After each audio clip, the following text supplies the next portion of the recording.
तुर्खम border भी बंद, जिसकी वजह से लंडी कोतल के बाजार सुनसान हो गए हैं, जबकि रोज़मर्रा अशिया की फ़रोख्त 50% तक कम हो चुकी हैं।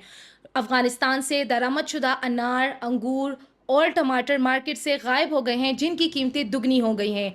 सालाना तकरीबन $1 बिलियन की तिजारत रुकी हुई है, जिसकी वजह से कौमी ख़जाने को रोज़ाना 700 से 800 मिलियन तक नुकसान हो रहा है। तकरीबन 1500 से 2000 अफगानी शहरी और 400 से 500 ट्रक रोज़ाना तुर्खम बॉर्डर से गुजरते हैं, जिसकी वजह से अब सब फंस चुके हैं।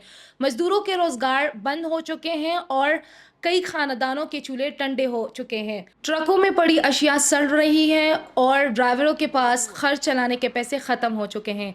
वज़ीर दिफ़ा ख्वाजा आसिफ ने कहा है कि सरहद जल्द खोल दी जाएगी, मगर गैर कानूनी अफगानों की वापसी का अमल जारी रहेगा। ताजिरों की दोनों हुकूमतों से अपील है कि वो बैठकर मुज़ाकरात के ज़रिए इस मसले का हल निकाले, ताकि दोनों ममालिक को नुकसान ना हो।